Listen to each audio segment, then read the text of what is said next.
नमस्कार मित्रों। आज मध्य प्रदेश में बजट पेश हो गया है और स्टूडेंट को फिर से क्या मिला है, बाबा जी का ठुल्लू। ठीक है ना। ठीक उसी प्रकार जैसे कि आयोग हम जैसे स्टूडेंट को क्या पकड़ा रहा है, लॉलीपॉप, जिसको आप धीरे धीरे चूसते रहिए और मजे लेते रहिए और ये सोचते रहिए कि हमें मिठाई कब मिलेगी कब मिलेगी कब मिलेगी। बच्चा इसी चीज़ में परेशान है कि वो करे क्या। वो एमपीपीएससी में प्री के क्वेश्चनों में आपत्ति दर्ज करे, कि मेंस की तैयारी करे, कि नया सिलेबस है उसके नोट्स बनाए, कि इंटरव्यू की प्रिपरेशन करे, कि नोटिफिकेशन कब आएगा, एग्जाम की डेट कब आएगी, कि 13% होल्ड का रिजल्ट कब देगा। कि बच्चा यही सोचता रहे कि मेरे को मेंस की कॉपी कब दिखाएंगे, पदों में वृद्धि कब होगी। तो बच्चा इतना कंफ्यूज हो चुका है कि उसको कुछ समझ में नहीं आ रहा है कि वो आगे क्या करे। और समय निकलते जा रहा है, टाइम पे टाइम निकलते जा रहा है। इस साल नहीं अगले साल हो जाएगा, इस साल नहीं अगले साल हो जाएगा, इस साल नहीं अगले साल। और पूरे कोचिंग वाले जितने भी है पूरे एमपी के, चाहे वो इंदौर के, चाहे भोपाल के हो, चाहे ग्वालियर के हो, जितने पूरी बड़ी संस्थाओं को मैं टारगेट कर रहा हूँ, जितने भी ऑनलाइन और ऑफलाइन चलते हैं, उन सब ने क्या बोल रहे हैं, बेटा इस साल नहीं अगले साल आपका हो जाएगा, और प्रयास करो। ऐसे कर करके वो 4 से 5 साल बर्बाद कर चुके बच्चों के। और बच्चे अभी भी यही उम्मीद में है कि हमारा एक दो दिन पीएससी क्लियर हो जाएगा, हम अधिकारी बन जाएंगे। ठीक है ना। तो आज मैं वही सब चीज़ों के लिए आपके सामने पूरी हकीकत रखने सामने जा रहा हूँ, क्योंकि मैं भी 4-5 साल से पीएससी तैयारी कर रहा हूँ और मैंने देख लिया है कि यहाँ पर हर कुछ इतने आसानी से नहीं मिल पाता। जिसको भी मिला है उसके पास पहले से एक मेंटर था, उनके घर में या उनके आसपास कोई ऐसा बंदा था जिन्होंने उसे टाइम से पहले बता दिया कि बेटे आपको कैसे प्रिपरेशन करना है, क्या नहीं करना है, और वो वही चीज़ करे। ये पूरी प्रोसेस 4 से 5 साल की है। चाहे आप 12वीं में स्टार्ट करो, चाहे कॉलेज में स्टार्ट करो, या कॉलेज के बाद स्टार्ट करो, चाहे जॉब होने के बाद स्टार्ट करो, कम से कम पीएससी ऐसे एग्जाम में 4 से 5 आपके साल बर्बाद होके रहेंगे। और आज मैं इस मुद्दे की बात इसलिए कर रहा हूँ क्योंकि मैंने 1 से 1.5 महीने पहले ये बात उठा दिया था कि अपन को मेंस की कॉपी देखनी है, 13% होल्ड रिजल्ट को डिक्लेयर करवाना है, पदों में वृद्धि करवानी है, नेगेटिव मार्किंग करवानी है, और इंटरव्यू के जो 185 मार्क हुए हैं, अभी मुद्दा समझ में नहीं आएगा। ये चीज़ समझ में आएगी आपको 3 साल बाद, 2 से 3 साल बाद, कि 185 जो मार्क्स हो गए, अब जब वो लोग अपने साइड से नंबर देंगे 70, 80, 60 नंबर, तब आपको समझ में आएगा कि 185 मार्क्स इंटरव्यू से होने से घाटा है। तो वो 100 मार्क्स का मेरे को करवाना है। नेगेटिव मार्किंग भी स्टार्ट करवानी है, 13% होल्ड पे जो रिजल्ट है उसको भी करना है। ठीक है ना। जितनी मुद्दे मेन चीज़ है, अपनी मेन सी कॉपी का मुद्दा है, पदों में वृद्धि है, 13% रिजल्ट है। और एक मुद्दा और था मेरा, जो आप लोग सोच रहे थे कि ये कैसे पॉसिबल है। ये भी पॉसिबल भाई, जब तुम डीसी बन गए हो, डिप्टी कलेक्टर आपने पोस्ट ले ली है, तो ये 2-2 वाला 12 वाला सिस्टम क्या है। मैं तो ये भी चाहता हूँ कि ये मांग भी इसमें इंक्लूड हो कि जो डीसी बन गए, डिप्टी कलेक्टर बन गए, उनको इंटरव्यू ना देने दिया जाए। जब वो एक बार क्वालिफाई हो चुके हैं तो वो तो एक ही पोस्ट उठा सकते हैं ना, उसके कारण दूसरी पोस्ट बर्बाद हो रही। और अभी तक 19-20 वालों को नहीं पता कि वेटिंग किसकी क्लियर हुई किसकी नहीं हुई है। अब 4-5 साल तक बच्चा क्या करेगा कि वो भी देते रहेगा। अब उसकी 3-4 साल बाद क्लियर हो गई 19-20 की, और उसने यहाँ 22-23 का भी निकाल लिया, तो फिर से वही डीसी बन गया। मतलब कि एक ही बंदा 2 से 3 बार डीसी बन जा रहा है। हाँ, इससे घाटा किसको हो रहा है? हम जैसे लोगों को जो कंटिन्यू लगे हुए हैं, इंटरव्यू दिए जा रहे हैं, मेंस लिखे जा रहे हैं, और कोई सिलेक्शन हो नहीं रहा है। तो मैं सब कोचिंग वालों से आग्रह करना चाहता हूँ कि आप सब एकत्रित होइए। आप टेस्ट सीरीज और अपनी कोचिंग को भरने का काम मत करिए, है ना। आपकी झोलियाँ भर गई जितनी भरनी थी। अब एमपी के बच्चे चूतिया नहीं बचे हैं। ठीक है ना, कि अभी इनको आप मूर्ख नहीं बना सकते हो, क्योंकि सब जितने भी है सब पुराने 4-5 साल उन्होंने सब जगह कोचिंग सब करके देख ली, टेस्ट सीरीज सब लगा ली, सब जगह पैसे भर दिए। ठीक है ना। अब बच्चे आपके झांसे में नहीं आने वाले हैं कि आप क्या करने वाले हो क्या नहीं करने वाले हो। और मैं पूरे स्टूडेंट से भी ये आग्रह और विनती करना चाहता हूँ कि आप कोई भी कोचिंग के बहकावे में मत आइए।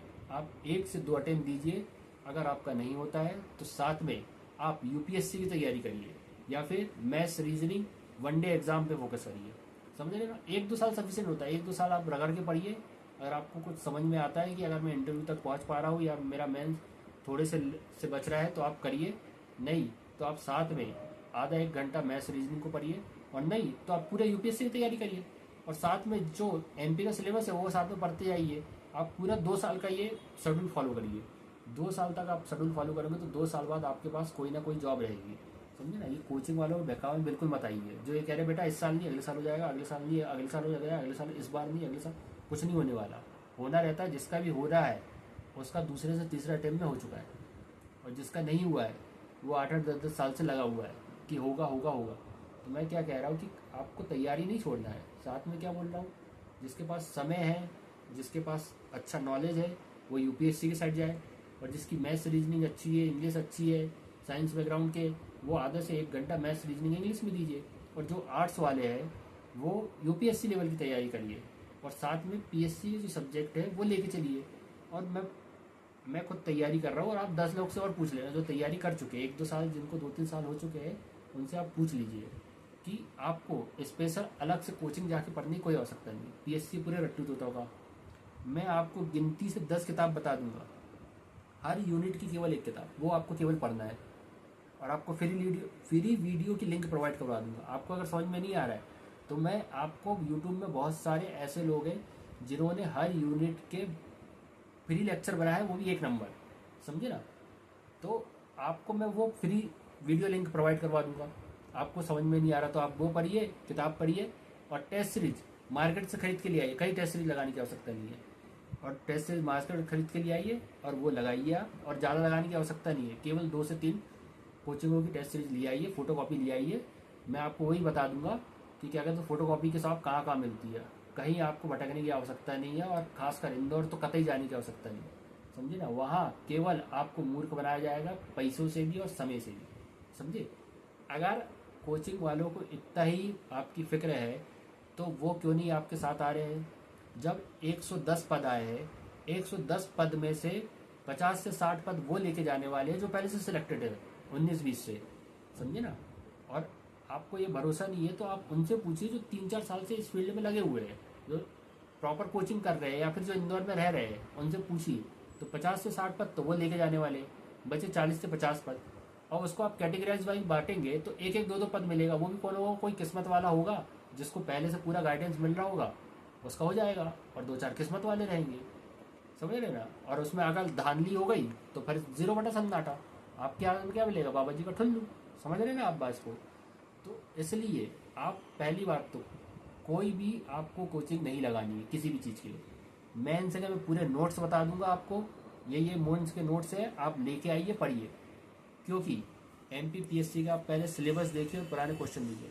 कोई भी सिलेबस और कोई भी क्वेश्चन 10वीं लेवल के ऊपर का नहीं है, समझे ना। 10th लेवल के ऊपर का कोई क्वेश्चन नहीं है।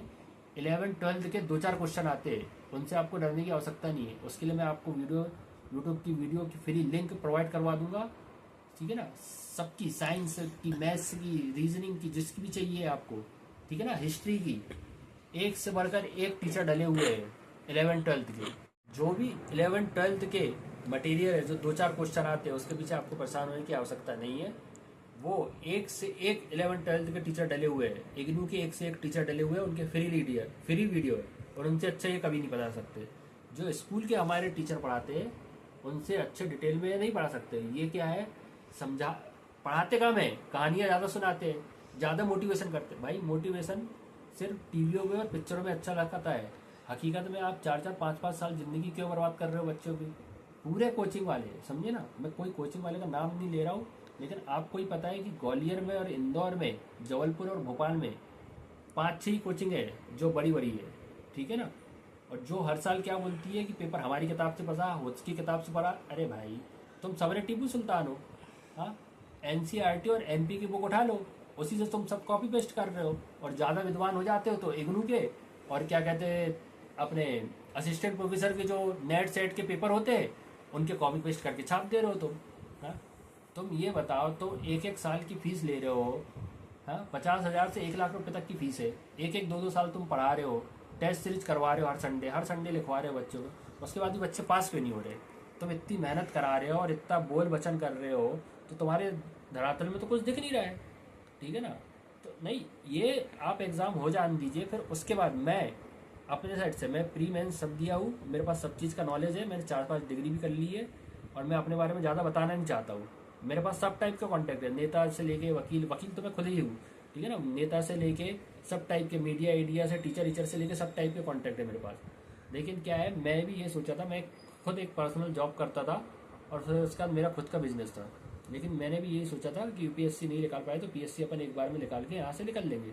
लेकिन पीएससी का जो माहौल है और जिस टाइप के बच्चे हैं उस टाइप और जिस टाइप का ये कोचिंग वालों ने माहौल फैला के रखा ना, ये भंवर कुआ के जाल में ऐसा उन्होंने कुआ बना के रखा है सब कोचिंग वालों ने कि कोई इससे निकल नहीं पा रहा है। सबके पास जाओगे तो बोले तुम्हारे ये कमी है, वो कमी है, ये कमी है। अरे भाई जिसकी निकल गई है ना, मैंने टॉप 10 की बता रहा हूँ, टॉप 10 की आप कॉपी देख लेना और उनके कंटेंट देख लेना तो आपको खुद भरोसा हो जाएगा इससे अच्छा तो मैं लिख लूँगा, तो मेरा क्यों नहीं निकल रहा है। ठीक है ना। तो आप किसी के बहकावे में नहीं आइए। कुछ बार इसमें किस्मत भी साथ देती है कि आपकी अगर किस्मत सही रहती है तो फ्री में 2-4 तुक्के भी चलते हैं। जो ये अभी मार्केट में नंबर चल रहे ना कि मेरे 80, 85, 70, 75, अभी आयोग अपनी आंसर की जारी करेगा। अभी तो सब हिल गए, अभी दोबारा जब वो फाइनल आंसर की जारी करेगा तो ऊपर नीचे सब हिल जाएंगे, सब खत्म हो जाएगा। और कोचिंग वालों ने क्या किया, मेंस की टेस्ट सीरीज चालू कर दी है, मेंस की कोर्स चालू कर दी। 1-2 जुलाई से सबके कोर्स चालू हो गए मेंस के, और 1-2 जुलाई से उनके टेस्ट सीरीज चालू हो गई है मेंस की, है ना। कुछ जिनके 75 नंबर भी आ रहे हैं बोले टेस्ट सीरीज करो, जिसके 85 आ रहे हैं वो भी टेस्ट सीरीज करो। पहली बात तो 110 पोस्ट है, जिसके 85 आ रहे हैं वो कोई टेस्ट सीरीज नहीं जाता है, उसको पहले से सब पता है कि क्या करना है नहीं करना है। ठीक है ना। वो घर बैठ के भी लिख लेगा ना तो हो जाएगा। और बहुत सारे इसमें जॉब वाले लोग रहेंगे जो पहले से मेंस निकाल चुके हैं, जो पहले से सिलेक्टेड है, तो वो कहीं से भी कर सकते हैं कोचिंग। ठीक है ना। और साथ में कुछ ऐसे भी है जो वनडे एग्जाम वाले हैं, उनको मेंस से कोई मतलब नहीं है। ठीक है ना। तो आपको पहले अपना एक पूरा फुल टू प्लान बनाना पड़ेगा कि मेरे को 1-2 साल में क्या करना है, क्या अचीव करना है, नहीं करना है। मैं सब इसलिए बता रहा हूँ क्योंकि जब 3 से 4 साल आपके बर्बाद हो जाएंगे ना तो आपके पास कोई ऑप्शन नहीं बचेगा कि अब मैं क्या करूँ और क्या नहीं करूँ। तो दूसरे, ठीक है ना। तो आप ये हड़ताल और ये इस सब धरने वरने में पचड़े में पड़ने की आवश्यकता नहीं है। मैंने जो सीधा सीधा उपाय बताया है वैसे काम होगा। इंदौर में मैं 3-4 साल से देख रहा हूँ, इकट्ठा होती है भीड़, धरना देती है, आयोग के सामने बैठ जाती है या तो डीडी गार्डन में बैठ जाती है, मीडियाबाजी करती है, 2-4 लोग वहाँ नेता बन गए और काम खत्म। आगे की प्रोसेस क्या हुई। और एक वकील इनके एक से एक माँ चुती है वकील, जिनको कुछ भी बोलते नहीं आता है। हाँ। और ऐसे ऐसे वकील सिलेक्ट क्यों करते हैं और इतनी डेट पे डेट क्यों लिए जाते हैं। हाँ।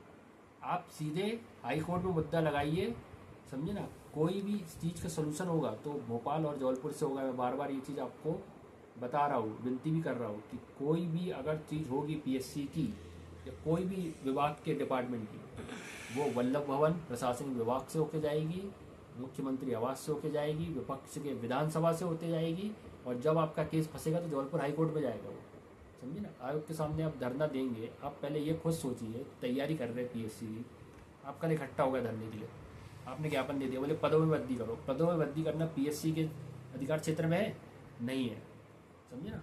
उसको विभाग से लेटर आएगा, उसको जैसे परमिशन मिलेगी वो तो ऐड कर देगा। आप 13% होल्ड रिजल्ट घोषित करो। पीएससी क्या करेगा उसमें।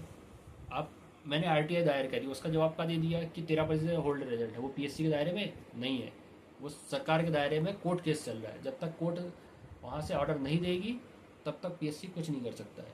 हाँ, बस मेन से कॉपी एक ऐसा है कि वो अपना अधिकार क्षेत्र है, क्योंकि पीएससी का काम ही ये पेपर कंडक्ट करवाना और उसका रिजल्ट घोषित करना, साथ में मेंस की कॉपी शो करना। तो आप ये मुद्दे को लेके आगे बढ़ सकते हो। बाकी पदों में वृद्धि करना, 13% होल्ड रिजल्ट, नेगेटिव मार्किंग, ये अपन उनको एक ज्ञापन दे सकते हैं कि सर इस पर आप विचार करिए, सब स्टूडेंट बोल रहे हैं। क्योंकि बहुत सारे लोग 2-3 मार्क्स से रह जाते हैं। अगर नेगेटिव मार्किंग आ जाएगी तो उससे क्या होगा, जो पढ़ने वाले बच्चे हैं वो सिलेक्ट हो जाएंगे। अभी क्या हो रहा है, वनडे एग्जाम वाले भी और जो घूमते फिरते भी आ रहे हैं तुक्के लगा दे रहे हैं। इस बार तो जिसने बी मार दी उसकी किस्मत चमक गई है, 35 से 36 बी को ऑप्शन है। ठीक है ना। तो वही मैं बता रहा हूँ कि अगर नेगेटिव मार्किंग आ जाएगी तो अपन को क्या करना है, एक साथ सब जगह पे चोट करना है। ठीक है ना। अगर थोड़ी बहुत हिस्ट्री सब ही नहीं पढ़ी, हिस्ट्री नहीं पढ़ी तो 1857 की क्रांति तो पढ़ी होगी ना। 1857 की क्रांति, कुछ बोलते स्वतंत्रता आंदोलन था, कुछ बोलते कि नहीं था। तो भाई आप ये सोचिए वहाँ पर सब इकट्ठा क्यों हुए, सब अपने अपने स्वार्थ के लिए इकट्ठा हुए थे, समझे ना। सबको अपना अपना राजपाट बचाना था। तो हम सब एमपी के युवाओं को भी एक साथ इकट्ठा होना पड़ेगा। कुछ को पदों में वृद्धि चाहिए, किसी को 13% होल्ड रिजल्ट पे चाहिए, किसी को ज्वाइनिंग चाहिए, किसी को जल्द से जल्द इंटरव्यू की डेट चाहिए, किसी को चाहिए कि पारदर्शिता से एग्जाम कंडक्ट हो, किसी को कॉपी देखना है, किसी को चाहिए कि पुलिस की वैकेंसी आए, कोई बोलता है टीचरों को ज्वाइनिंग मिले। संविदा वालों को परमानेंट किया जाए, वेतन बढ़ाया जाए। सब चीज़ का एक मुद्दा जब तक नहीं होगा तब तक कुछ भी नहीं होगा। और ये चीज़ आग्रह करने से नहीं होगी, क्योंकि भाई ये मानते वीर सावरकर को, चंद्रशेखर आज़ाद, भगत सिंह, नाथूराम गोडसे, इनके जो आइडियल है वो ये है, तो अपन भी इसी टाइप से करेंगे ना। हाँ, हम जब वो गांधी जी को मानते ही नहीं है, उन पे अहिंसा के पे रास्ते पे चलते ही नहीं है, तो हमें भी उनके टाइप से आरवाना पड़ेगा। भाई हम भी आरएसएस वाले हैं ना, तो आरएसएस वाले तो हम भी आरएसएस वाले, हमें भी पता है, ठीक है ना। तो मैंने इसकी पूरी प्लानिंग भी बताई थी आपको कि कैसे कैसे प्लानिंग करना है, क्या नहीं करना है, समझे ना। चारों जगह इकट्ठे से कम 8 से 10 दिन तक कंटिन्यू अपन को सब काम करना पड़ेंगे, ज्ञापन भी देना पड़ेंगे, हड़ताल भी करना पड़ेंगे, मीडिया को भी देना पड़ेगा, विपक्ष को भी देना पड़ेगा, नेताओं को भी देना पड़ेगा, कोचिंग संस्थानों को भी साथ आना पड़ेगा, सारे स्टूडेंटों को साथ आना पड़ेगा, जितने भी यूट्यूबर हैं उनको भी हमें सपोर्ट करना पड़ेगा। एक से कुछ भी नहीं होने वाला। और कम से कम जब तक ये हल्ला 1 महीने तक नहीं चलेगा तब तक इनके कानों में जू नहीं रेंगने वाली है, समझ रहे ना। आपने बना दी सरकार, करते रहो जय श्री राम जय श्री राम, ठीक है ना। तो बात वही आ रही है कि भविष्य किसका बर्बाद हो रहा है, केवल और केवल युवा पीढ़ी का। हाँ, और ये बनने चले हैं विश्व गुरु, और यहाँ पर बेरोजगारी कम नहीं हो रही है। आज कह रहे हैं कि बेरोजगारी कम हो गई है, कहाँ कम हो गई है, क्या कम हो गई है, कोई आवाज़ उठाने को तैयार ही नहीं है। और मीडिया को भी देखो तो मीडिया भी फालतू की बातें करती रहती है इधर उधर की। हाँ, आप ये सोचिए थोड़ा सा कि 1857 क्रांति सफल क्यों नहीं हुई, समझ रहे ना। जब आप अपने अपने हितों की लड़ाई करोगे तो आपकी कोई भी क्रांति सफल नहीं होगी। आप ये देखिए कि पंजाब वाले जब हड़ताल करते हैं, पंजाब के किसान, हरियाणा पंजाब के, तो पूरे भारत को छोड़ो विदेश तक हिला देते हैं। तो आपको वो प्लानिंग करनी पड़ेगी, समझे ना। ऐसे जाके इकट्ठा होकर बैठ जाने से कुछ नहीं होता है। आपको ऐसी व्यवस्था करनी पड़ेगी कि 8-10 दिन तक हमें कोई हिला ना सके। आपको पूरी कानूनी परमिशन लेनी पड़ेगी कि हम यहाँ पर हड़ताल करेंगे। पूरे जितने भी महानगर है, ठीक है ना, इंदौर, भोपाल, जबलपुर, ग्वालियर, सब छात्रों को इकट्ठा होना पड़ेगा। वहाँ हर स्टेट में, हर जिले में एक से एक नेता डले हुए हैं, ठीक है ना। और विपक्ष के साथ आए बिना अपना काम नहीं हो सकता, ठीक है ना। अपने भी 4 पिलर है, अपने भी इस आंदोलन को सफल करने के 4 पिलर है। एक है स्टूडेंट, दूसरा है कोचिंग संस्था, चौथा है मीडिया, और साथ में होना चाहिए मीडिया के साथ साथ क्या, विपक्ष के नेता। जब तक नेता लोग नहीं आएंगे, इस आंदोलन में नहीं जुड़ेंगे, ये आवाज़ ऊपर तक नहीं जाएगी, समझे ना। और मीडिया भी तभी कवरेज करता है जब उसको लगे कि हाँ कुछ लंबा आंदोलन होने वाला है।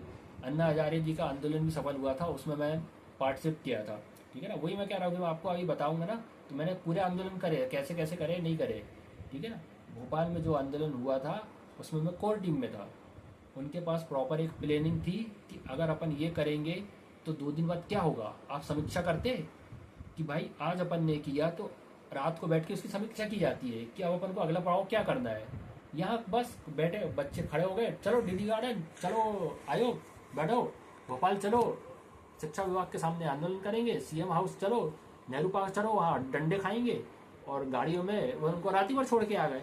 हाँ, NUI वाले बोले हम करेंगे, और 1-2 और चोर है। भाई आप लॉन्ग टर्म गांधी जी को आप पढ़ रहे हो, तो गांधी जी ने आंदोलन कैसे किया था। हाँ, पहले आप करो, फिर विश्राम करो, फिर उसके बाद समीक्षा तो करो कि आज 1-2 दिन में क्या हुआ क्या नहीं हुआ। जब तक आप कोई चीज़ की समीक्षा नहीं करोगे, कहाँ पर कमी रह गई, कहाँ कमी नहीं रह गई, आप उसमें इम्प्रूवमेंट कैसे कर पाएंगे, ठीक है ना। तो मैं बच्चों से यही आग्रह कर रहा हूँ कि इंदौर में आप जो कर रहे करिए, आप वहाँ ज्ञापन देने के अलावा कुछ भी नहीं कर सकते। और अगर पूरे MP के युवाओं को रोजगार चाहिए, या तो ये बोल दे कि हमारे पास रोजगार नहीं है, सब अपना अपना काम धंधा ढूंढ लो, तो बात ही खत्म हो जाती है। और नहीं तो अगर आपको एक सफल आंदोलन करना है तो आपको भोपाल से ही स्टार्ट करना पड़ेगा। उसके बाद आप अब अपने अपने ज़िलों में जाइए, समझे, जबलपुर, ग्वालियर, इंदौर, उसके बाद जाया जाएगा। जबलपुर से मैं खुद ही हूँ, मेरे पास 1000 वकील है, एक से एक, जो सब काम कर देंगे। लेकिन मैं ये सब चीज़ बोलना नहीं चाहता था, क्योंकि मैं क्या है कि पहले देख रहा था, मेरी तो खुली चुनौती है अभी भी इंदौर वाले को, जो भी है पूरे MP में खुली चुनौती है। आपके पास 15 दिन का टाइम है, आप कुछ करके दिखा दीजिए। अगर आप में इतनी ही दम है तो आप कुछ करके दिखा दीजिए। क्या करते हो मैं भी देख लेता हूँ, कुछ नहीं हो पाएगा। पहले आप बच्चों को गुमराह करना छोड़िए, ठीक है ना। बच्चों से यही विनती करता हूँ कि पहले आप चीज़ों को समझिए, कि हम अगर कहीं इकट्ठा हो रहे हैं, धरना दे रहे हैं, तो उसके बाद रिजल्ट क्या होगा? अरस्तु पढ़ते हैं, अरस्तु कह रहा प्रश्नोत्तरी में काम करो, तो आप सवाल पूछिए ना उनसे कि सर हम इकट्ठा हो रहे हैं, धरना करेंगे, ज्ञापन देंगे, उसके बाद क्या होगा? हाँ, बोले कुछ ना कुछ तो होगा। क्या होगा? अपन वकील लगाएंगे, कोर्ट केस जाएंगे। वकील हमने देख लिया एक से एक। वकील ने क्या किया? पटवारी वाला वकील तो भगा ही गया। हाँ, और वो एक और वकील लगाया था पीएससी वाले रामेश्वर ठाकुर, उनका तो आते ही पता नहीं, उनसे तो बोलते ही नहीं आ रहा है। ऐसे ऐसे तो वकील लगा रहे हैं। हाँ, आप ऐसे कैसे आंदोलन कर रहे हो कि आपकी आवाज़ एमपी के युवा नहीं सुन पा रहे हैं? हाँ, और यूपी बिहार के आंदोलन ऐसे होते हैं कि पूरा देश हिला देते हो। तो क्यों? उनके पीछे उनके इंस्टीट्यूट खड़े रहते हैं, टीचर खड़े रहते हैं, समझे ना। साथ में वहाँ के युवा जो नेता रहते हैं, वो इस आंदोलन को तूफान में बदल देते हैं, समझे ना। तो अब शांति से आंदोलन करने से कुछ नहीं होगा। जैसे अभी मानसून चल रहा है ना, नॉन स्टॉप बारिश करनी पड़ेगी आपको सब चीज़ की, समझे ना। कोई भी नेता तब तक आपके साथ नहीं आएगा जब तक को उनको भीड़ नहीं दिखेगी, और जब तक आप ये प्रण लेके नहीं आएंगे कि मैं 10 से 15 दिन पूरा, आप पूरी अपनी लाइफ का जो 3-4 साल बर्बाद किए हो, उसमें से आप 4 से 5 दिन और बर्बाद करो, और 4 से 5 दिन कंटिन्यू लगे रहो कि कुछ भी हो जाए, मेरे को ये चीज़ कंफर्म करके जाना है कि भैया कि आप वैकेंसी दोगे कि नहीं दोगे, कॉपी दिखाओगे कि नहीं दिखाओगे, 13% होल्ड रिजल्ट आप बताएंगे कि नहीं बताएंगे, बदली करोगे कि नहीं करोगे, ज्वाइनिंग दोगे कि नहीं दोगे। 5-6 दिन कंटिन्यू नॉन स्टॉप अपन को यही करना है, और उतने में अपन को समझ में आ जाएगा कि क्या हो रहा है वाला है, क्या नहीं होने वाला है। और जब ये 5 से 6 दिन तक कंटिन्यू नेता लोग देखेंगे, विपक्ष देखेंगे, मीडिया देखेंगे, कोचिंग इंस्टीट्यूट देखेंगे, तो उनको भी समझ में आ जाएगा कि हाँ नहीं, अब बच्चे पागल हो चुके हैं, बौरा गए, अब क्या है, पारा ऊपर जा चुका है, समझे ना। ऐसे बैठ के एक दूसरे को ताकने से कुछ नहीं होने वाला है। मैंने पहले ही बोला था कि अपनी ताकत पे भरोसा रखो, दूसरों की ताकत में भरोसा रखोगे तो ठोकर ही खाओगे, समझे ना। मैंने अकेले मुहिम चालू करी है, 1 से 1.5 महीने हो चुके हैं, 1.5 महीना हो चुका है मेरे को, ठीक है ना। मेरे को पता भी नहीं था कि इतने लोग जुड़ेंगे और इतने लोग मेरे को देखेंगे, ठीक है ना। अब मैं धीरे धीरे आगे बढ़ते जा रहा हूँ, और मैं तो तब तक ये चीज़ करूँगा जब तक मेरे को कंफर्म नहीं हो जाएगी भैया आप मेरा ये साल तो बर्बाद नहीं करने वाले हो। अगर मेरे को ऐसा लगा कि इस साल भी कुछ नहीं होने वाला है, मैं तो जयराम जी भैया अपना बिजनेस करता था, वापस वही स्टार्ट कर दूंगा, ख़त्म कहानी, ठीक है ना। तो और आप सबको यही बोलूँगा कि आप पहले कोई भी तैयारी करने से पहले डिसाइड कर लीजिए, खासकर पीएससी की, कि 1-2 साल बाद इसका सिनेरियो क्या होने वाला है, समझे। मैं भी जब आया था तो मैं भी यही सोचा था कि 1 साल में इसको फाड़ के चले जाऊँगा, और मैं ही फूट फाड़ गया, समझे ना। तो साथ में मैं ये कह रहा हूँ कि आप यूपीएससी करिए, और जो मैथ्स रीजनिंग वाले हैं, मैथ्स रीजनिंग इंग्लिश वाले, वो साथ में ये मैथ्स रीजनिंग इंग्लिश करिए, ठीक है ना। और 1 से 2 साल के समय साथ में लेके चलिए। और अगर आपको आंदोलन करना है तो मैंने पूरी स्ट्रेटजी आपको बता दी है, ठीक है ना, कि कैसे कैसे क्या क्या हो सकता है। कौन मीडिया को संभालेगा, कौन विपक्ष से बात करेगा, कौन कोचिंग इंस्टीट्यूट वालों से बात करेगा, कौन इंस्टीट्यूट को इकट्ठा करेगा, कौन कानूनी कार्रवाई करेगा। क्योंकि आप कहीं भी धरना करेंगे, कुछ भी करेंगे, तो उसकी परमिशन लेनी पड़ती है, और परमिशन सबको मिलती है, समझे ना। यहाँ भोपाल में 1 से 1 आंदोलन हुए हैं, उसमें भी मैं गया हूँ। तो आप परमिशन पहले से लीजिए, 1 हफ्ते पहले से सब चीज़ की परमिशन मिलती है। और प्रॉपर आप ज्ञापन तैयार करिए कि कैसे आपको ज्ञापन तैयार करना है, कौन से नेताओं से मिलना है। मैंने विपक्ष के नेताओं से भी बात कर ली थी, सबसे बात कर ली थी, लेकिन कोई नहीं आया था। मैंने भोपाल में बच्चों को इकट्ठा करने के लिए बुलाया था, तो कोई नहीं बताया था। मेरे सामान्य प्रशासन विभाग के अधिकारी से ही बात हो चुकी थी, उन्होंने बताया था कि बेटा ऐसे ऐसे करो, ऐसे कर लेंगे तो ही काम होगा, नहीं तो चिल्लाते रहो, बोले कुछ नहीं होगा। आप आयोग के पास जाओगे, आयोग बोल देगा कि क्या कहते तो सब कोर्ट केस चल रहा है, और बाकी सरकार का काम है, ठीक है। आपका ज्ञापन ले लेगा, बोले जाओ 2 महीने, फिर ऐसे ऐसे ताली बजाओ, बस ख़त्म कहानी। और ऐसे ऐसे 2 साल तक और ताली बजाओ, और फिर 2 साल बाद बोलो ऐसे ऐसे करो। ये हालत हो जाएगी 3-4 साल बाद। इसलिए कि आप पहली चीज़ तो मैं स्टूडेंट को कह रहा हूँ कि वो जागरूक हो कि कब क्या करना है, कैसे करना है, और क्यों करना है, समझे ना, कि क्यों करना है, कैसे करना है, ठीक है ना। और रही बात पढ़ाई की, तो मैं तो बता दे रहा हूँ, कोई भी कोचिंग जाना सब फालतू बना है। कोई कोचिंग करने का कोई मतलब नहीं है, आपको बस एक मेंटर की आवश्यकता है। आपके आसपास कोई मिल जाएगा जो 2-3 साल से तैयारी कर रहा है, और कोई नहीं बन रहा तो यूट्यूब में 1 से 1 बने हुए हैं जो आपको पूरी स्ट्रेटजी बता रहे हैं, शून्य से लेके, समझे ना, पूरी तक, कि आपको कैसे सफल होना है। और सबने 10वीं 12वीं सभी पास हुए हैं, ग्रेजुएशन सभी ने किया है, तभी जाके आप सब तेरे हैं। तो किताबें पढ़ना है, रटना है, समझ में नहीं आए तो यूट्यूब की लिंक मैं आपको सब फ्री प्रोवाइड करवा दूंगा, 10 किताब भी मैं बता दूंगा कि कौन कौन सी पढ़नी है। और मैं बता रहा हूँ 70 से 75 ही क्वेश्चन आप कितना ही पढ़ लो इतनी ही सही होगी। उसके बाद लगता है तुक्का, जिसका तुक्का बैठ गया उसके 80 नंबर आ गए, ठीक है ना। और 70 नंबर का आपको जो मैं 10 किताब बनाऊँगा वो 10 किताब से 70 क्वेश्चन बन जाएंगे। उसके बाद है आपका प्रेजेंस ऑफ माइंड कैसा चल रहा है, उस टाइम पे आप कितने कूल है, आपके तुक्के कितने सही बैठ रहे हैं, ठीक है ना। और रही बात मेंस की, मेंस के मैं पूरे नोट्स बता दूंगा, समझे ना। मैंने यूपीएससी की तैयारी करी है, सब वहीं से कॉपी पेस्ट कर रहे हैं, इग्नू से भी मैंने कोर्सेज किए हैं, सब पता है, नेट सेट भी दिया हूँ मैंने, मेरे को सब पता है कि कैसे क्या आ रहा है, 10वीं 12वीं एनसीईआरटी सब मैं बता दिया हूँ, सबकी कॉपी पेस्ट है। बस ये क्या कर रहे हैं, सब जगह का इकट्ठा करके कट पेस्ट करके एक नोट्स बना दे रहे हैं। इनके पीछे जाने की जरूरत नहीं, कोई समझने की जरूरत नहीं है। समझना है मैं यूट्यूब की लिंक आपको प्रोवाइड करवा दूंगा, वहाँ लेक्चर डले फ्री, 1 से बढ़कर 1। अब उनको समझिए डिटेल में, जो सब्जेक्ट का टीचर है, जो प्रोफेसर लोग हैं, उनसे आप समझिए, इनसे क्या समझ रहे हैं, इनको तो खुद ही कुछ नहीं आ रहा है। बाबा आदम के ज़माने पे तो पीएचसी दे के रखे ये, हाँ, और वो पढ़ा रहे, अब कुछ नहीं हुआ तो अब पढ़ा रहे हैं, हाँ, और बखेती काट रहे हैं इंदौर में, कुछ नहीं कर रहे। और समझ रहे ना, इतना ही था तो भाई तुम निकाल लेते, हाँ, समझे ना, तुम निकाल लेते, कर लेते काम, ठीक है ना। तो मैं ये चीज़ भी चालू करने वाला हूँ, अभी ये 10-15 दिन में और देख लेता हूँ कि कौन क्या कर सकता है। मैं जिस हिसाब से बता रहा हूँ उस हिसाब से ही आंदोलन सफल होगा, ठीक है ना। बाकी आप लोग को हुल्लो फुल्लो हुल्लो हुल्लो करना है तो करो आप, समझे ना। उसके बाद ये रिजल्ट आ जाने दीजिए, मैं आपको मेंस का सब बता दूंगा। और 2025 वाले जो बच्चे हैं, आप किसी के बहकावे में नहीं आइए, आप घर में बैठ के पढ़िए, मैं आपको सब यूट्यूब की लिंक फ्री प्रोवाइड करवा दूंगा। 10 किताब बताऊंगा, गिनती की 10 किताब, वो 10 किताब आपको बस पढ़ना है, बस 10वीं 12वीं सब पास हो ना, बस किताब पढ़ते आ जाएगी। जब बोर हो जाओगे यूट्यूब की वीडियो सुनना, तो आपकी थोड़ी सी समझ विकसित हो जाएगी। मेंस की मैं पूरी किताब नोट्स बता दूंगा, फोटोकॉपी की 1000 दुकान है वो बता दूंगा, वहाँ से आपको नोट्स ले आना है।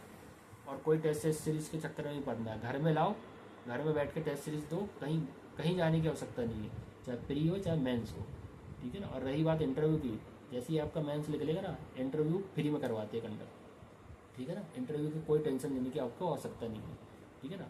तो मेरा स्टूडेंट से एक ही आग्रह है कि जब तक ये कोचिंग वाले आपके साथ खड़े नहीं हो, आपको इनका बायकॉट करना है कि सर ना हम प्री पढ़ेंगे, ना हम मेंस पढ़ेंगे, ना हमको आपको पैसे देंगे, समझे ना। सब चीज़ फ्री अवेलेबल है और किताब पढ़ना है। नोट्स मिल रहे हैं फोटोकॉपी वाले की दुकान में, किताब मैं बता दूंगा आपको, लिंक आप खुद से अगर ढूंढेंगे ना सर्च करके, 1000 लिंक मिल जाएगी यूट्यूब में, एक से एक पढ़ने हैं। उसको 2 घंटा देखे, समझ में आए तो ठीक है, नहीं तो अगली लिंक देखे, ठीक है ना। तो आप सबको क्या करना है, कोचिंग वाले को बॉयकॉट करना है, क्योंकि कोई भी कोचिंग वाले स्टूडेंट के साथ खड़ा नहीं है। यूपी बिहार में सारे स्टूडेंट के साथ कोचिंग वाले इकट्ठा खड़े हो जाते हैं, वो खुद मीडिया पे जाते हैं, खुद मीडिया में भाषणबाजी करते हैं, मीडिया भी उनके साथ रहता है, विपक्ष युवा नेता भी रहते हैं। किसी को कोई वोट देने की आवश्यकता नहीं है, युवा नेताओं से ये पूछना है कि रोजगार कहाँ गया और आपका मुद्दा क्या है। विपक्ष का काम है मुद्दे को उठाना, समझे ना। और बेरोजगारी आज के टाइम में सबसे ज़्यादा मुद्दा है, ठीक है ना। तो आपको जो मैं बताया हूँ आपको बस उतना ही करना है। और कोई भी आपको दिक्कत आती है तो आप मेरे को मैसेज करिए, और किसी के बहकावे मत आइए।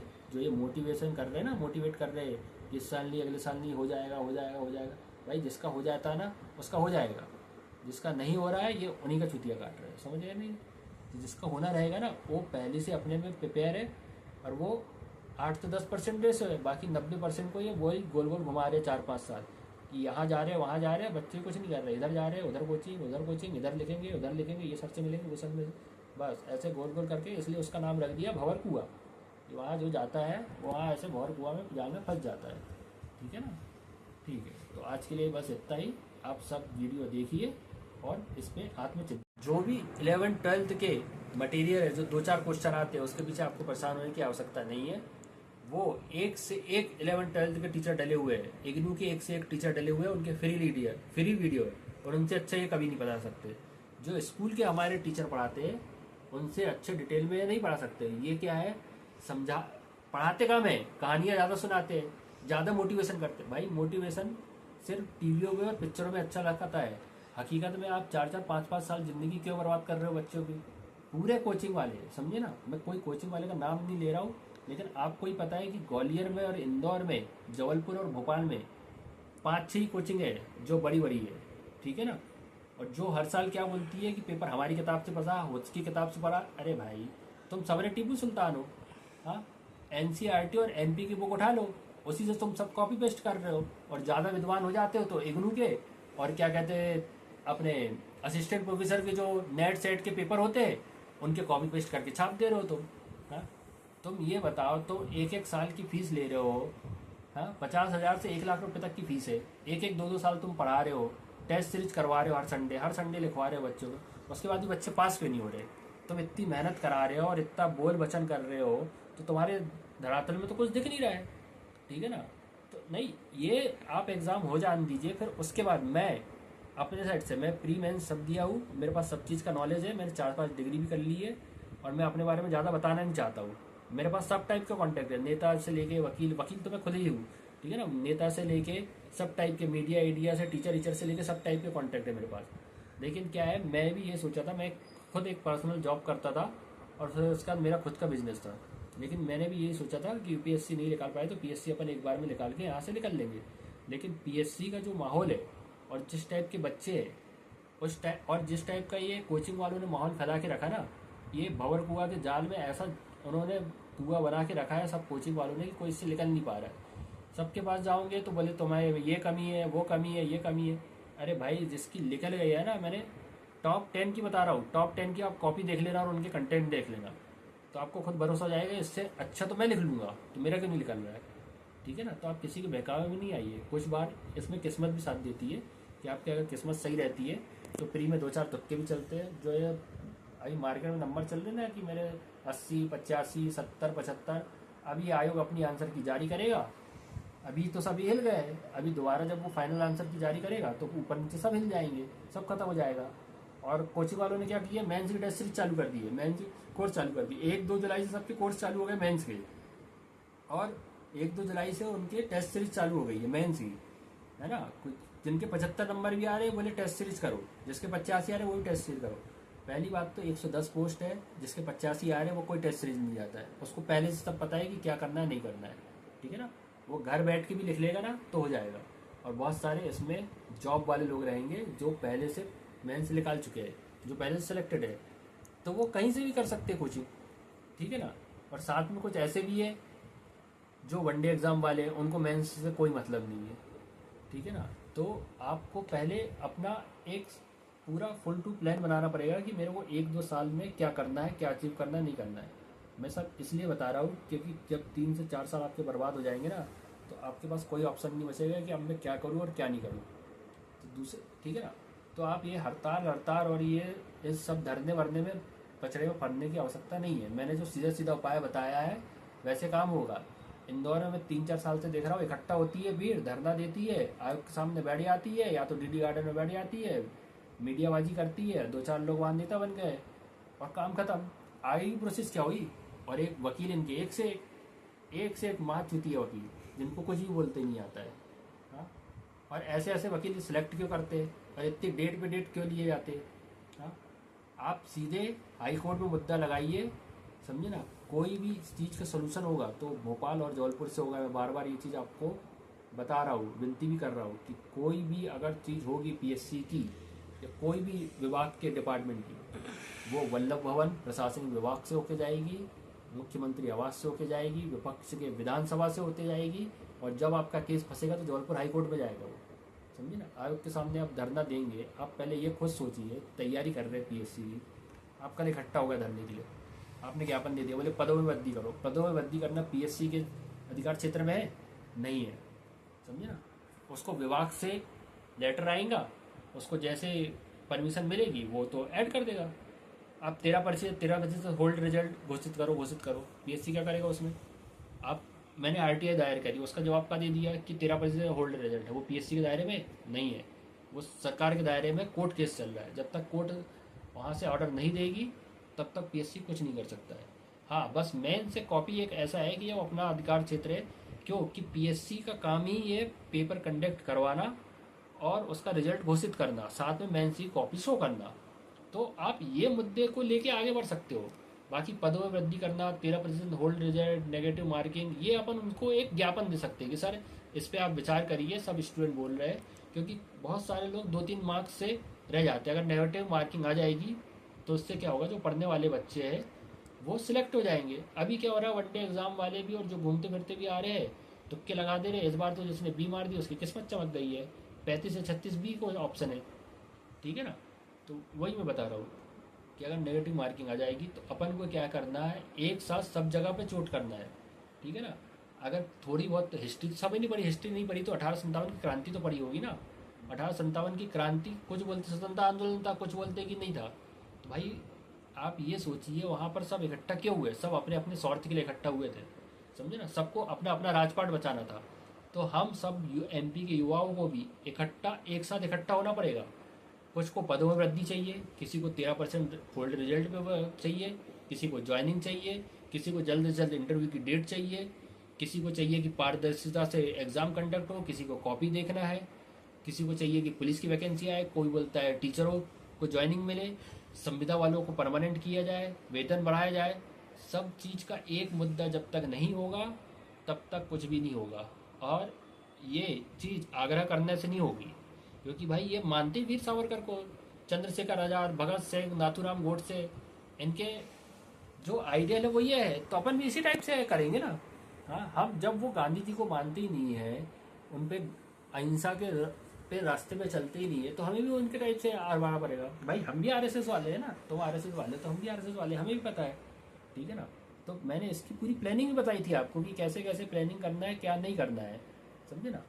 चारों जगह इकट्ठे से कम 8 से 10 दिन तक कंटिन्यू अपन को सब काम करना पड़ेंगे, ज्ञापन भी देना पड़ेंगे, हड़ताल भी करना पड़ेंगे, मीडिया को भी देना पड़ेगा, विपक्ष को भी देना पड़ेगा, नेताओं को भी देना पड़ेगा, कोचिंग संस्थानों को भी साथ आना पड़ेगा, सारे स्टूडेंटों को साथ आना पड़ेगा, जितने भी यूट्यूबर है उनको भी हमें सपोर्ट करना पड़ेगा।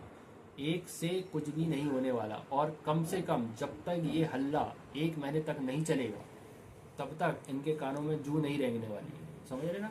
आपने बना दी सरकार, करते रहो जय श्री राम जय श्री राम, ठीक है ना। तो बात वही आ रही है कि भविष्य किसका बर्बाद हो रहा है, केवल और केवल युवा पीढ़ी का। हाँ, और ये बनने चले हैं विश्व गुरु, और यहाँ पर बेरोजगारी कम नहीं हो रही है। आज कह रहे हैं कि बेरोजगारी कम हो गई है, कहाँ कम हो गई है, क्या कम हो गई है, कोई आवाज़ उठाने को तैयार ही नहीं है। और मीडिया को भी देखो तो मीडिया भी फालतू की बातें करती रहती है, इधर उधर की। हाँ, आप ये सोचिए थोड़ा सा कि 1857 क्रांति सफल क्यों नहीं हुई, समझ रहे ना। जब आप अपने अपने हितों की लड़ाई करोगे तो आपकी कोई भी क्रांति सफल नहीं होगी। आप ये देखिए कि पंजाब वाले जब हड़ताल करते हैं, पंजाब के किसान, हरियाणा पंजाब के, तो पूरे भारत को छोड़ो विदेश तक हिला देते हैं। तो आपको वो प्लानिंग करनी पड़ेगी, समझे ना। ऐसे जाके इकट्ठा होकर बैठ जाने से कुछ नहीं होता है। आपको ऐसी व्यवस्था करनी पड़ेगी कि 8-10 दिन तक हमें कोई हिला ना सके। आपको पूरी कानूनी परमिशन लेनी पड़ेगी कि हम यहाँ पर हड़ताल करेंगे।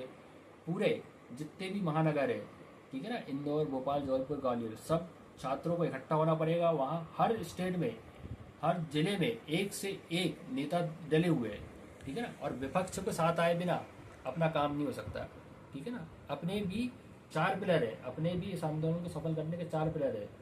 एक है स्टूडेंट, दूसरे है कोचिंग संस्था, चौथा है मीडिया, और साथ में होना चाहिए मीडिया के साथ साथ क्या, विपक्ष के नेता। जब तक नेता लोग नहीं आएंगे, इस आंदोलन में नहीं जुड़ेंगे, ये आवाज़ ऊपर तक नहीं जाएगी, समझे ना। और मीडिया भी तभी कवरेज करता है जब उसको लगे कि हाँ कुछ लंबा आंदोलन होने वाला है। अन्ना हजारे जी का आंदोलन भी सफल हुआ था, उसमें मैं पार्टिसिपेट किया था, ठीक है ना। वही मैं कह रहा हूँ कि मैं आपको अभी बताऊंगा ना, तो मैंने पूरे आंदोलन करे, कैसे कैसे करे, नहीं करे, ठीक है ना। भोपाल में जो आंदोलन हुआ था उसमें मैं कोर टीम में था। उनके पास प्रॉपर एक प्लानिंग थी कि अगर अपन ये करेंगे तो 2 दिन बाद क्या होगा। आप समीक्षा करते कि भाई आज अपन ने किया तो रात को बैठ के उसकी समीक्षा की जाती है कि अब अपन को अगला पड़ाव क्या करना है। यहाँ बस बैठे बच्चे खड़े हो गए, चलो डीडी गार्डन, चलो आयोग बैठो, भोपाल चलो, शिक्षा विभाग के सामने आंदोलन करेंगे, सीएम हाउस चलो, नेहरू पार्क चलो, वहाँ डंडे खाएंगे। और गाड़ियों में वो उनको रात ही भर छोड़ के आ गए। NUI वाले बोले हम करेंगे हम करेंगे, और 1-2 और चोर है। भाई आप लॉन्ग टर्म गांधी जी को आप पढ़ रहे हो तो गांधी जी ने आंदोलन कैसे किया था।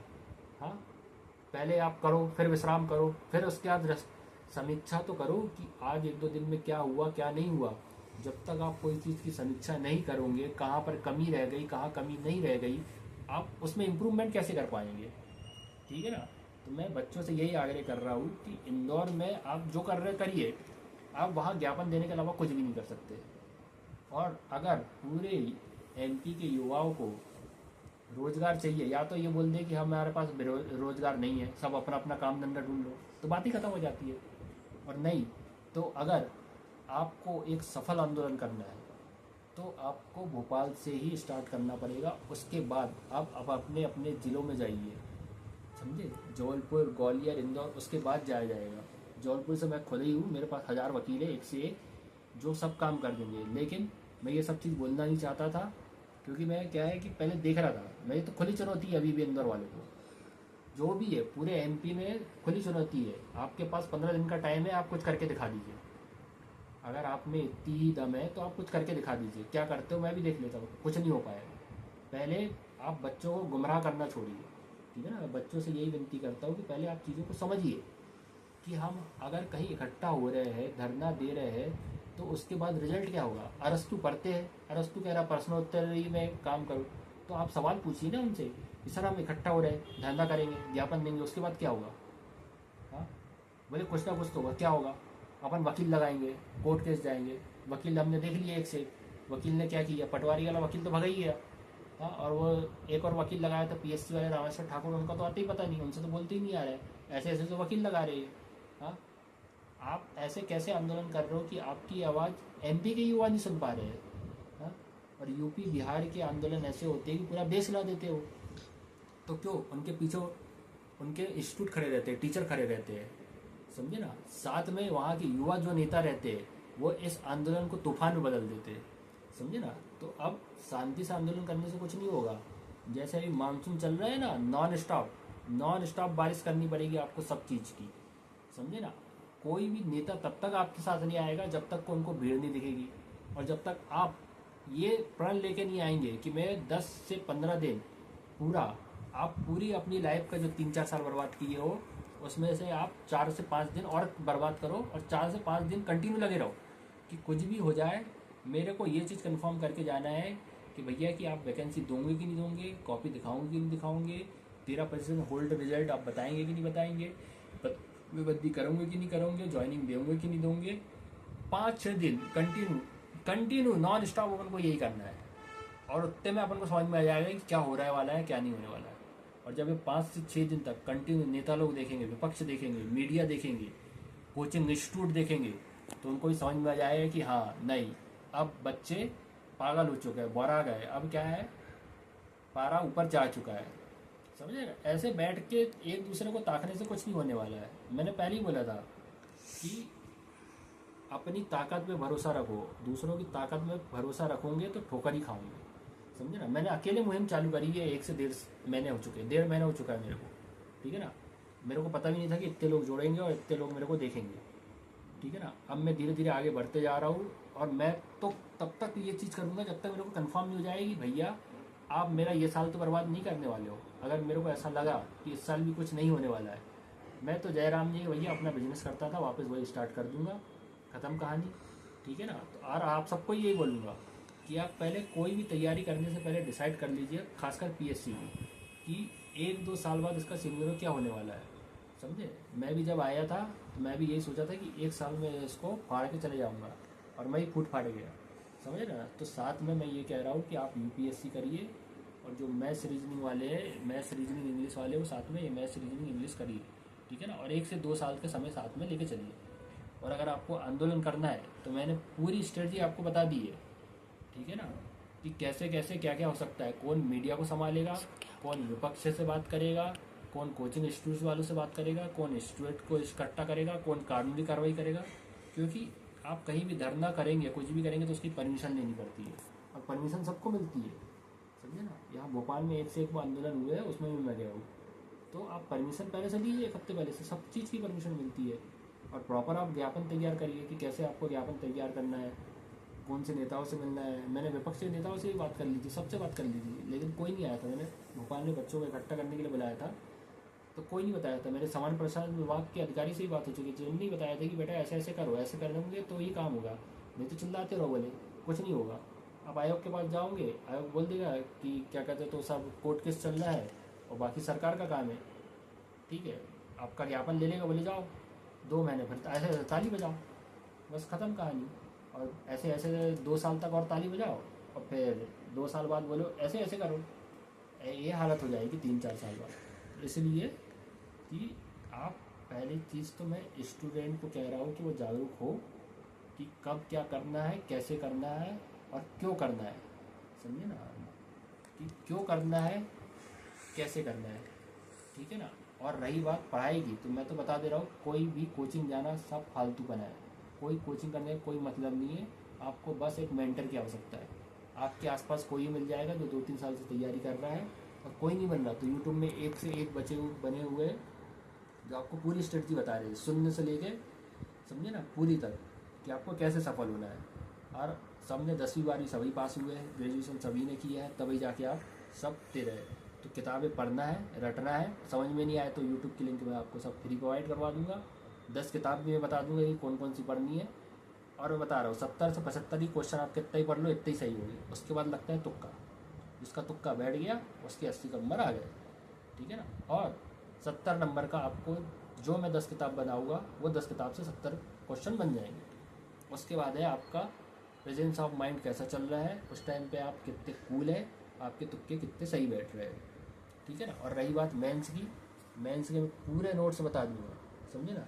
मैंने यूपीएससी की तैयारी करी है, सब वहीं से कॉपी पेस्ट कर रहे हैं। इग्नू से भी मैंने कोर्सेज किए हैं, सब पता है। नेट सेट भी दिया हूँ मैंने, मेरे को सब पता है कि कैसे क्या आ रहा है। 10वीं 12वीं एनसीईआरटी सब मैं बता दिया हूँ, सबकी कॉपी पेस्ट है। बस ये क्या कर रहे हैं, सब जगह का इकट्ठा करके कट पेस्ट करके एक नोट्स बना दे रहे हैं। इनके पीछे जाने की जरूरत नहीं, कोई समझने की जरूरत नहीं है। समझना है मैं यूट्यूब की लिंक आपको प्रोवाइड करवा दूंगा, वहाँ लेक्चर डले फ्री, एक से बढ़कर एक। अब उनको समझिए डिटेल में, जो सब्जेक्ट का टीचर है, जो प्रोफेसर लोग हैं, उनसे आप समझिए, इनसे क्या समझ रहे हैं। इनको तो खुद ही कुछ नहीं आ रहा है। बाबा आदम के ज़माने पे तो पीएससी दे के रखे ये, हाँ, और वो पढ़ा रहे, अब कुछ नहीं हुआ तो अब पढ़ा रहे, हाँ, और बखेती काट रहे हैं इंदौर में, कुछ नहीं कर रहे। और समझ रहे ना, इतना ही था तो भाई तुम निकाल लेते, हाँ, समझे ना, तुम निकाल लेते, कर लेते काम, ठीक है ना। तो मैं ये चीज़ भी चालू करने वाला हूँ। अभी ये 10-15 दिन और देख लेता हूँ कि कौन क्या कर सकता है। मैं जिस हिसाब से बता रहा हूँ उस हिसाब से ही आंदोलन सफल होगा, ठीक है ना। बाकी आप लोग को हुल्लो फुल्लो हुल्लो हुल्लो करना है तो करो आप, समझे ना। उसके बाद ये रिजल्ट आ जाने दीजिए, मैं आपको मेंस का सब बता दूंगा। और 2025 वाले जो बच्चे हैं, आप किसी के बहकावे में नहीं आइए, आप घर में बैठ के पढ़िए।